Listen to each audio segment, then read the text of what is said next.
Iya. Akhirnya nggak lulus sampai titik darah penghabisan, Mbak. Wah, iya, Ya, maksudnya udah petani banget petani ini. banget dulu sama dosen-dosen selalu diuber-uber, Mbak, karena lulusnya lama. Akhirnya saya terpaksa lulus menjadi alumni terakhir, Mbak. Oke. Face-nya hilang, tinggal Cat catnya aja. aja. Walaupun lulusnya lama tapi nilainya bagus-bagus. Kebetulan.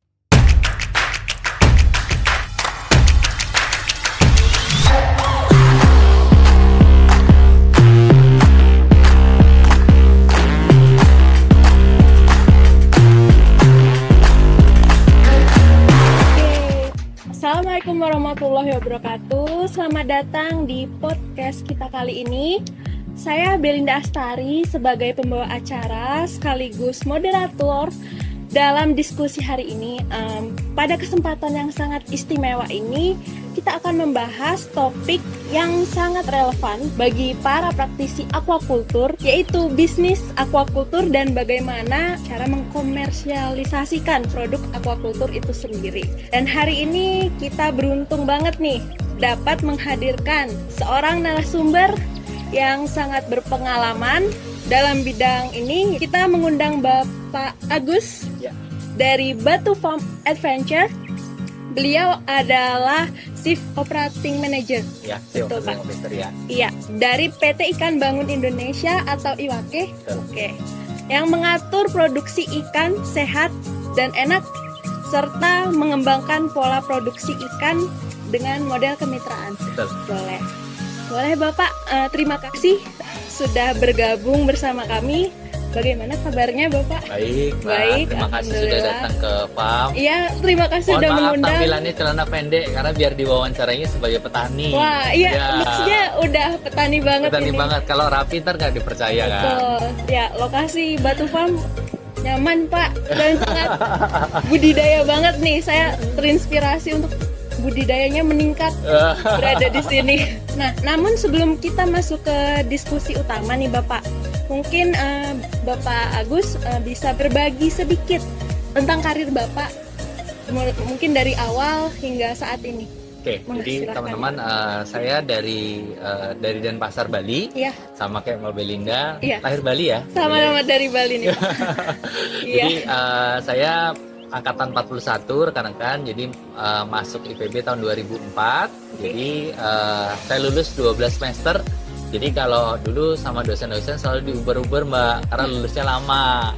Oh, Gitu. dosennya kangen nih Pak. Mau Iya, ketemu Bapak. jadi dosen bimbing saya Pak Tatak dan Bu Yani. Wah, sama nih Bapak, sama saya juga. Jadi lulusnya Oke. lama, lulusnya Iya. lama karena memang selagi kuliah sambil usaha Mbak, sambil usaha. Waktu itu saya dikasih tempat sama Pak Irzal di Lab Sistek. Jadi awalnya mulai dari Lab Sistek Mbak. Kemudian karena di Lab Sistek semakin kumuh di belakangnya saya pasangin terpal.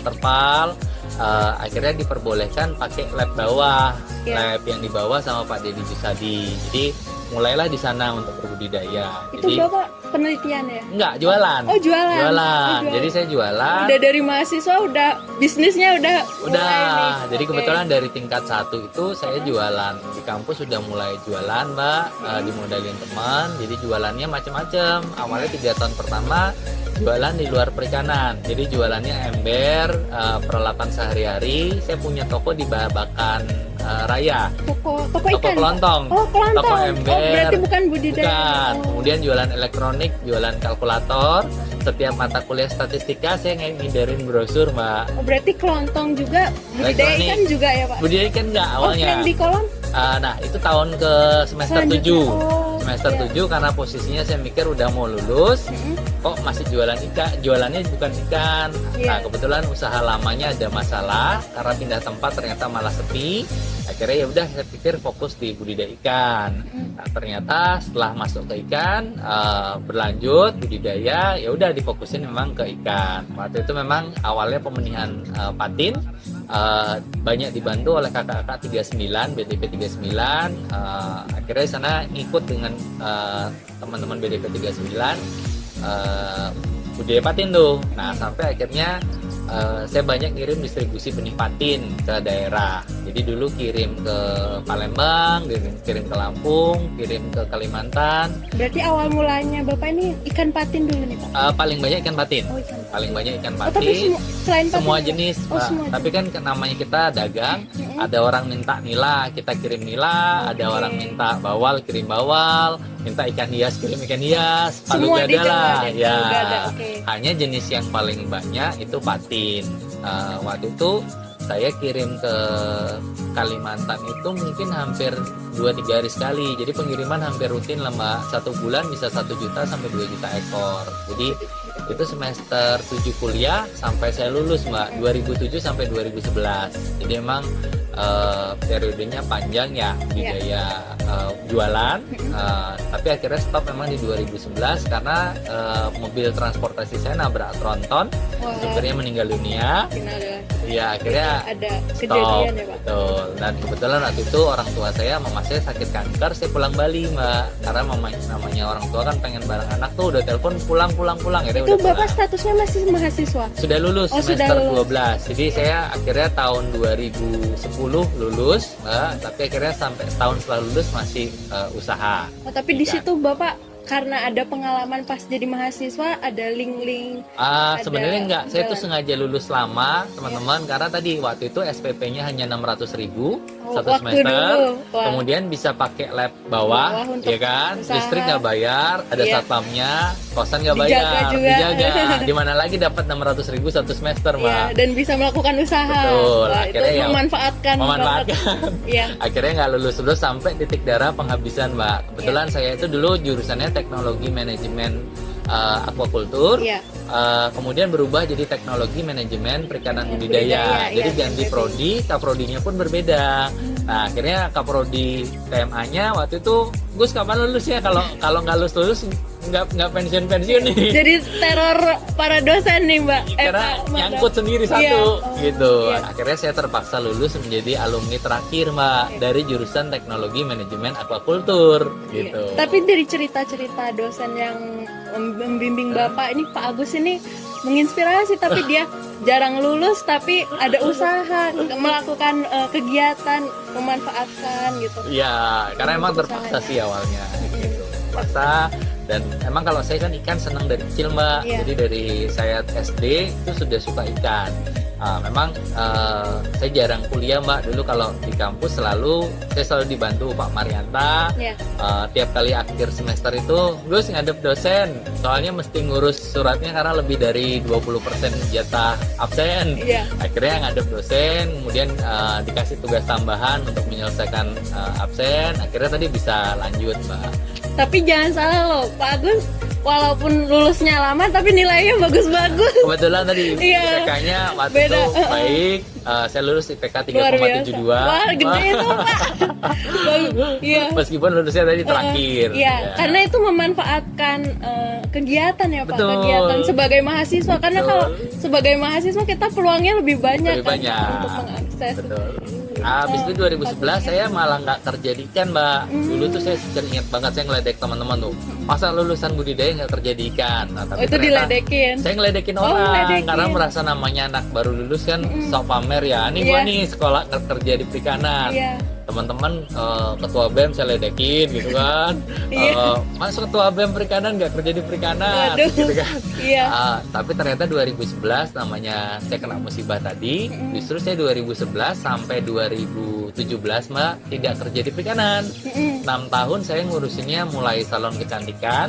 Oh, malah salah deh Pak. Salon, Oh, salon. mama saya dulu handle salon, kemudian saya yang lanjutin. Sempat ngurusin pabrik cat Mbak, ngurusin pabrik cat. Bercandaannya waktu itu gini karena namanya nggak mau disalahin.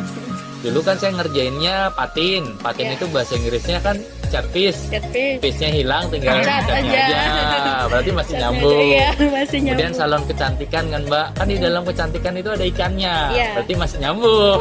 Nggak beda jauh lah Nggak Pak beda ya. jauh. Tapi kan di sini dapat bisnis dan manajemennya Ya, nih nah Pak. akhirnya ya. emang karena itu saya banyak belajar, justru belajar finance, Iya. belajar yang lain Mbak. Dan saya sempat 2012 saya lanjut pasca sarjana, ada kompetisi beasiswa di Prastia Mulia.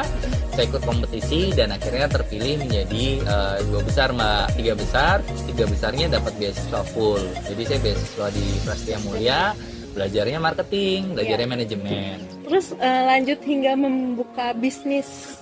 2017, memang waktu saya kuliah S2 Mbak, waktu itu diminta untuk buat bisnis plan, rencana bisnis. Rencana bisnis itu harus sesuatu yang punya nilai bisnis, gebrakan berbeda. Nah waktu itu saya lihat, kok bisa pisang Sunbright itu dijualnya dengan harga mahal bijian, sedangkan biasanya kan jualnya tandanan ya. Nah, harusnya ikan ini juga bisa seperti itu. Akhirnya saya di tugas kuliah tadi mewawancarai banyak pemilik supermarket, banyak pemilik restoran. Saya tanya, punya masalah nggak sih dengan ikan budidaya? Oh ternyata banyak masalah. Ada yang bilang bau tanah kadang-kadang Mas, kadang-kadang nggak stabil, gampang mati, kadang-kadang enak, kadang-kadang enggak. Saya tanya, mereka mau nggak beli lebih mahal dari supplier yang asli yang sekarang, tapi kita bisa memenuhi kualitas yang stabil. Nah mereka mau, dan akhirnya itu saya jadikan tugas akhir saya kuliah Mbak. Waktu itu hanya berupa proposal bisnis. Iya, bisnis plan lah. Bisnis plan belum dilaksanakan. Saya itu lulus 2016 Mbak. Jadi saya S2 4 tahun, sama juga Mbak, selalu lulusnya lama. Tapi itu udah ada ancang-ancang usaha kan? Betul. Kalau yang S2 memang saya cuti tengah-tengah karena mama saya sakit. Akhirnya cuti lagi dan mesti tahun depannya lagi untuk menyelesaikan. Nah, dari proposal tadi, keinget kan Mbak, oh ternyata ada insight seperti itu. Nah, saya sendiri pernah punya warung makan Mbak, di Babakan Tengah, di depannya Ceriamat. Saya pernah buka warung makan sate patin dan sop patin Mbak. Oh, ada perikanannya Pak? Ya, karena saya waktu ngirim benih kan ke Kalimantan, ke Lampung, itu banyak sekali restoran-restoran menu patin. Kan saya jual benih. Kok ini saya jual benih kemana-mana, kenapa di Bogor nggak ada restoran patin? Nah ternyata banyak komplain Mbak, kok ikannya bau. Ternyata patin di Bogor itu berbeda sekali dengan patin yang di Kalimantan. Di Kalimantan ini Bapak patinnya dari mana tuh? Patinnya dari sekitar Bogor beli. Ternyata di Bogor ini teman-teman tidak ada pembudidaya yang membudidayakan patin secara baik.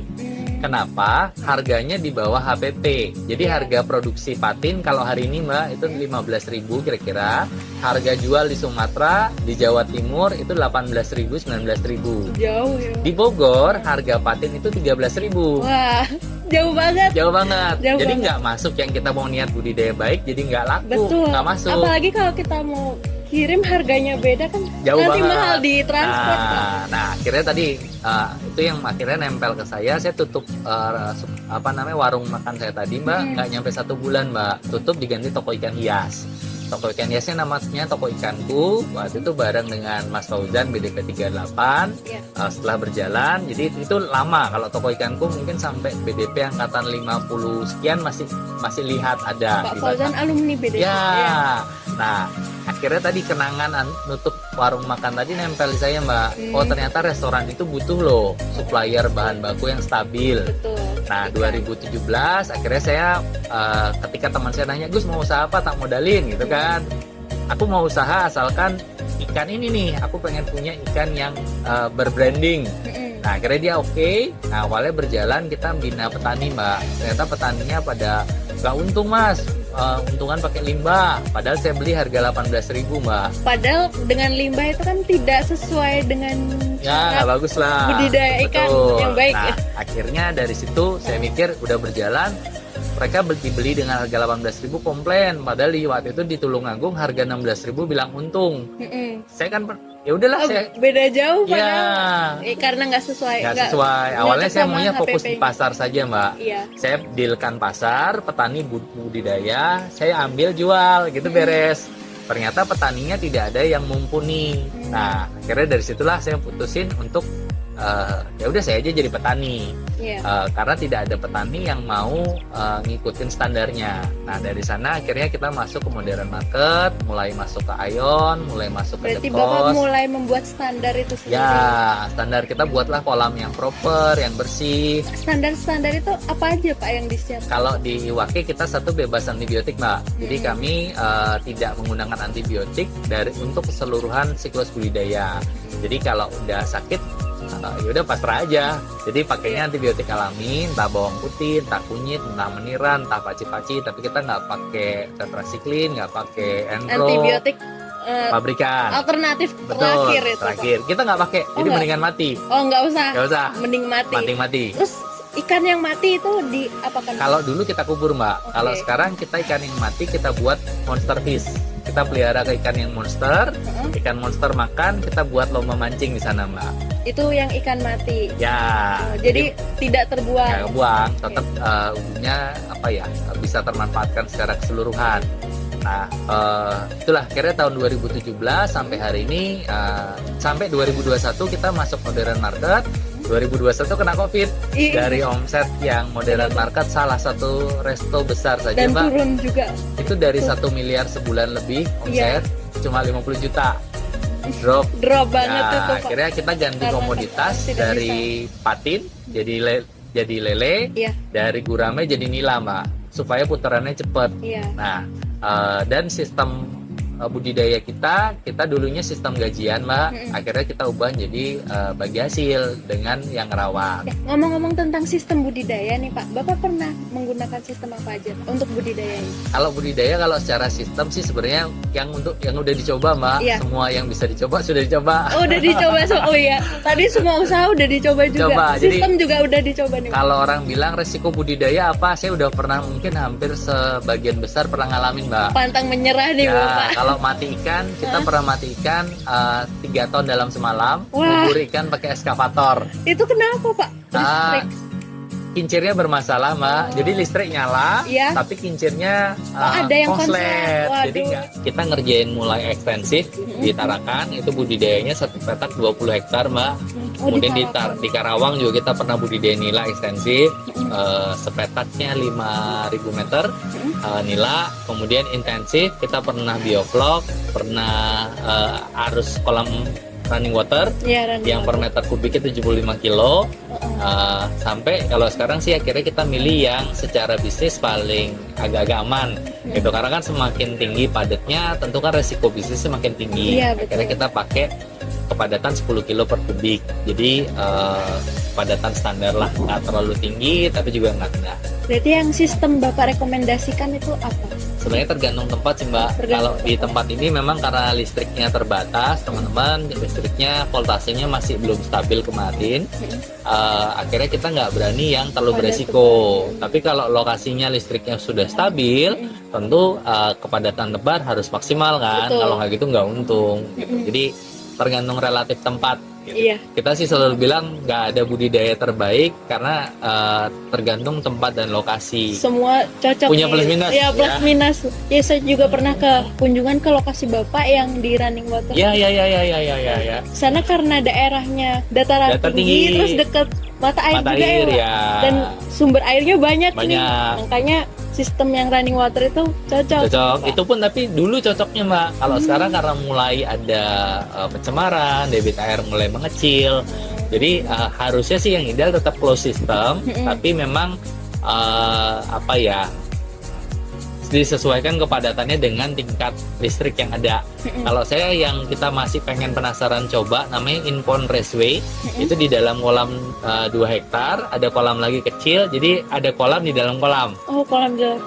Itu gimana tuh, Pak? Jadi dalam kolam 2 hektar itu ada 3% area lahan, Mbak. Jadi dari 2 hektar cuma 600 meter itu dibuat budidaya ikan, sisanya dibuat budidaya air.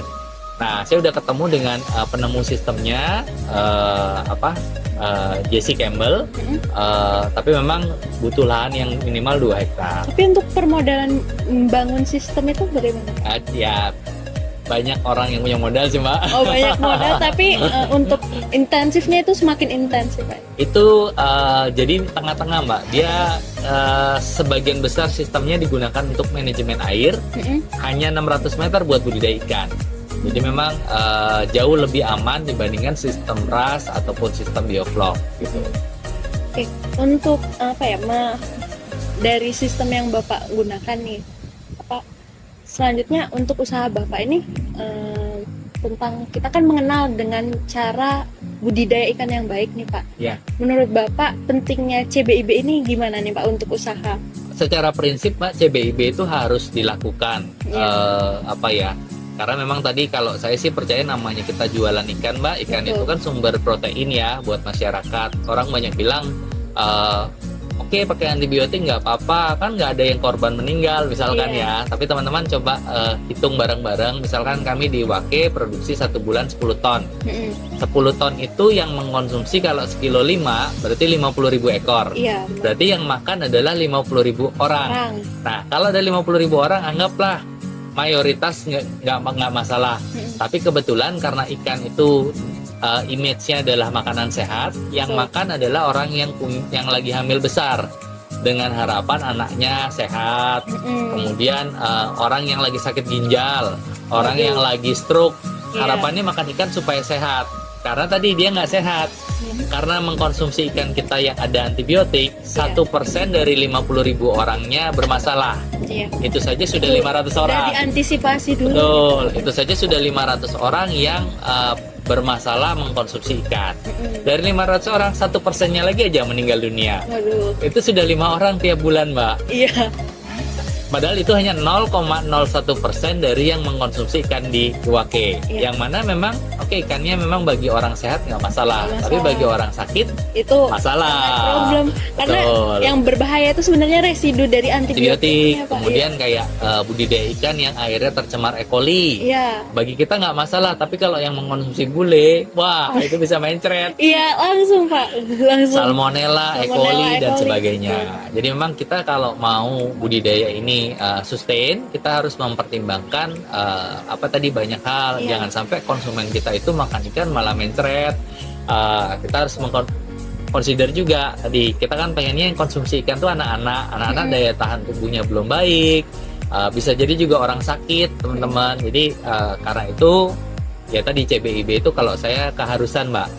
Plus tadi secara rasa, secara tampilan juga berbeda. Jadi saya selalu mengedukasi ke restoran, ini loh ikan yang dibudidayakan dengan baik, itu warna dagingnya berbeda, ketahanannya berbeda, rendemennya berbeda.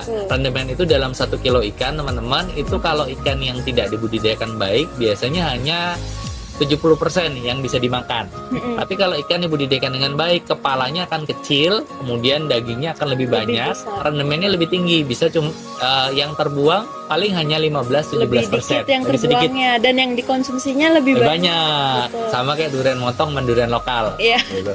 Beda. Harganya juga beda nih, Pak. Harganya kalau harga memang gini teman-teman, sekarang ini di budidaya itu pedagangnya, ini mungkin challenge juga buat teman-teman yang kuliah. Jadi kalau teman-teman tidak bisa jadi budidaya, setidaknya jadi pedagang ikan, Mbak. Iya. Karena jujur ini miris, Mbak. Betul. Yang di pabrik pakan itu lulusan S2, S3. Yang budidaya sekarang sudah mulai sarjana mulai masuk. Pedagang ikannya Mbak nggak sekolah, Mbak. Waduh. Iya, Pak. Iya. Tapi kalau Pak Agus nih pedagang ikannya udah. Ya, tapi kan kurang. Jumlahnya kurang. Akhirnya tadi banyak yang nggak amanah dan pedagang ikan karena nggak sekolah, yang budidaya ikan baik sama enggak harganya sama. Jadi ini kita lebihnya dengan sekolah ya Pak, dengan edukasi kan kita mengetahui bagaimana cara budidaya yang baik sesuai dengan standar-standar yang berlaku. Kan memang nggak mungkin di antara teman-teman yang kuliah nggak semuanya jadi pembudidaya, nggak apa-apa. Bisa jadi ada yang jadi pedagang tuh. Challenge-nya masih banyak banget di perdagangan ikan. Tuh Pak. Apalagi di kita kan ada manajemen, ada teknologi. Nah itu juga bisa dipelajari, Pak. Betul. Oke, dari harga juga, Pak. Kan harga ini fluktuatif. Harga pakan juga fluktuatif.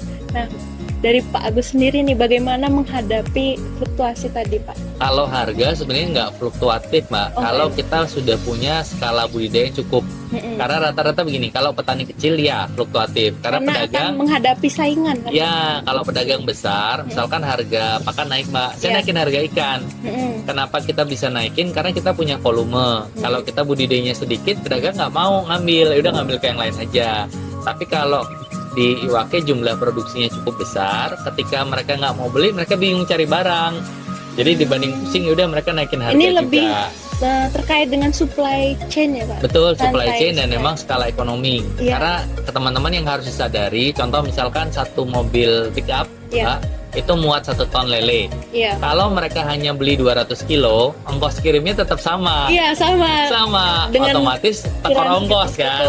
Kalau tekor ongkos yang ditekan adalah petaninya. Makanya kita harus memenuhi volume.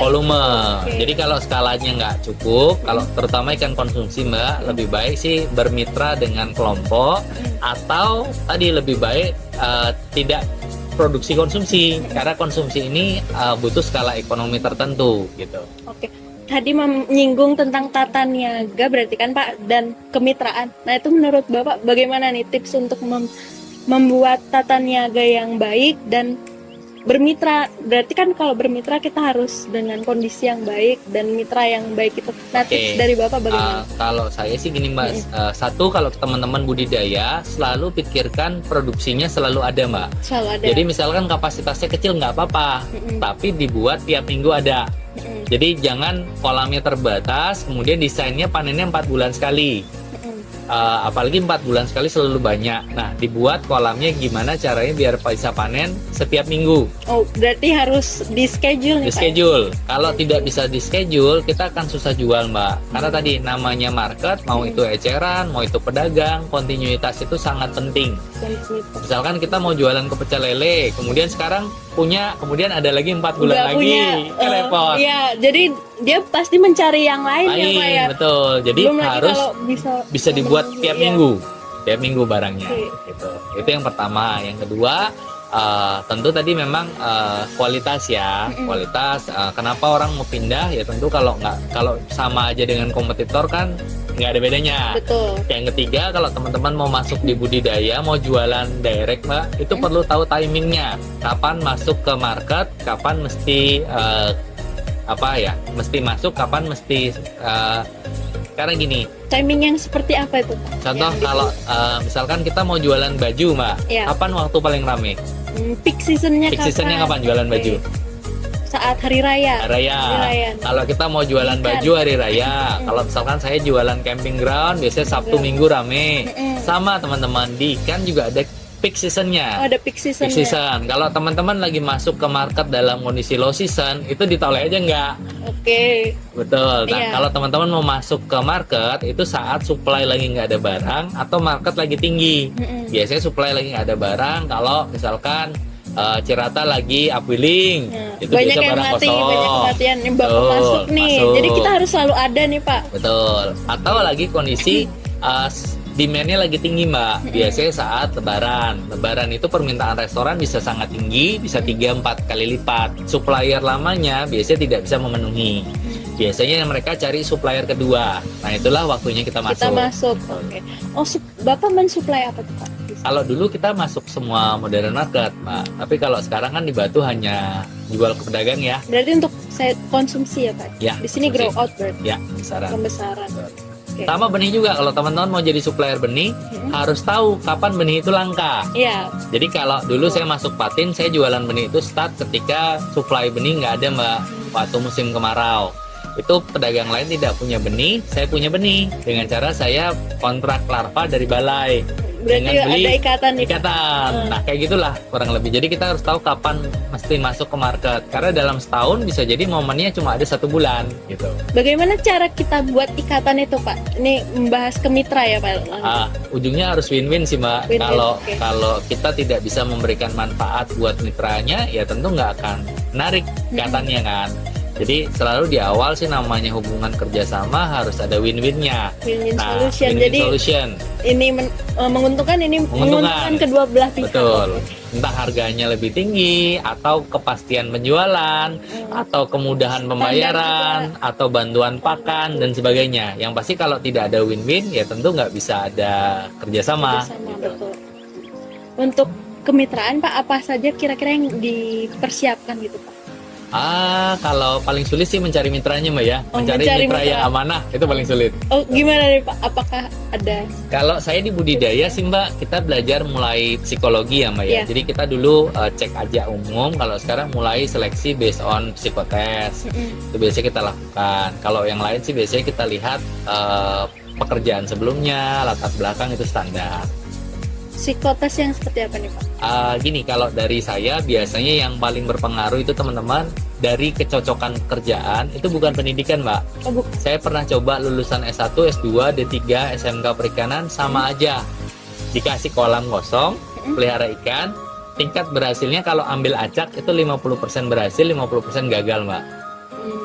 Nah, ternyata yang paling menentukan bukan pendidikan. Nah, saya baru cek nih, ternyata karyawan saya yang budidayanya bagus, karakternya mirip-mirip Mbak. Iya. Oh, ternyata karakternya mirip-mirip begini nih, orangnya nggak banyak ngomong, rajin.